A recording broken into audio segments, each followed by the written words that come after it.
ಮಹತ್ವಾಕಾಂಕ್ಷೆ ಯೋಜನೆಯಾದಂಥ ಗೃಹಲಕ್ಷ್ಮಿಯ ಹಣವನ್ನು ಜುಲೈ ಮತ್ತು ಆಗಸ್ಟ್ ತಿಂಗಳಿನ ಹಣವನ್ನು 2 ಕಂತಿನಲ್ಲಿ ಈಗಾಗಲೇ ಬಿಡುಗಡೆ ಮಾಡಿದ್ದೀವಿ. ಅವರ ಅಕೌಂಟಿಗೆ ಜುಲೈ ತಿಂಗಳ ಹಣ 7ನೇ ತಾರೀಕಿಗೆ ರಿಫ್ಲೆಕ್ಟ್ ಆಗುತ್ತೆ, 9ನೇ ತಾರೀಕಿಗೆ ಆಗಸ್ಟ್ ತಿಂಗಳ ಹಣ ರಿಫ್ಲೆಕ್ಟ್ ಆಗುತ್ತೆ.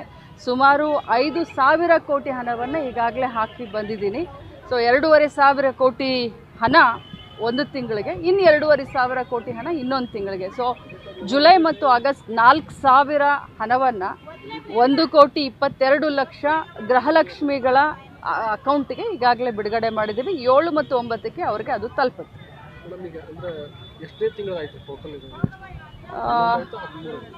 13 ತಿಂಗಳ ಹಣ, 13 ತಿಂಗಳ ಏನು ನಾವು ಹೋದ ಆಗಸ್ಟ್ನಲ್ಲಿ ನಾವೇನು ಹೇಳಿದ್ವಿ, 13 ತಿಂಗಳ ಹಣವನ್ನು ಅವರ ಅಕೌಂಟಿಗೆ ಹಾಕ್ಬೇಕು.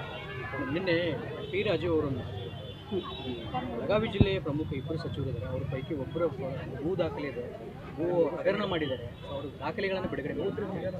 ನೋಡಿ, ಆಧಾರ ರಹಿತ ಇಂಥ ಹೇಳಿಕೆಗಳಿಗೆ ನಾವು ಉತ್ತರ ಕೊಡೋ ಜರುರತ್ತಿಲ್ಲ. ಯಾವಾಗ ಆಧಾರ ಸಹಿತ ಅವ್ರು ಏನು ಮಾತನಾಡ್ತಾರೆ ಅನ್ನೋದನ್ನ ನಾನು ನೋಡಿಲ್ಲ. ಸೊ ಅವ್ರು ಯಾವಾಗ ಆಧಾರ ಸಹಿತ ಏನು ಹೇಳ್ತಾರೆ ಅದಕ್ಕೆ ಉತ್ತರ.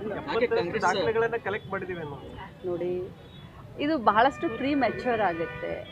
ಹಬ್ಬದ ಸಂದರ್ಭ ಇಂಥ ಒಂದು ಇದಕ್ಕೆ ಆನ್ಸರ್ ಕೊಡಬೇಕಾಗಿರುವಂಥ ಅವಶ್ಯಕತೆ ಇಲ್ಲ. ಯಾರೇ ನಾಯಕರು ಮಾತಾಡಿದ ತಕ್ಷಣ ಅದಕ್ಕೆ ರಿಯಾಕ್ಟ್ ಮಾಡುವಂಥ ಅವಶ್ಯಕತೆ ಇಲ್ಲ ಅಂತ ನನಗನ್ಸುತ್ತೆ.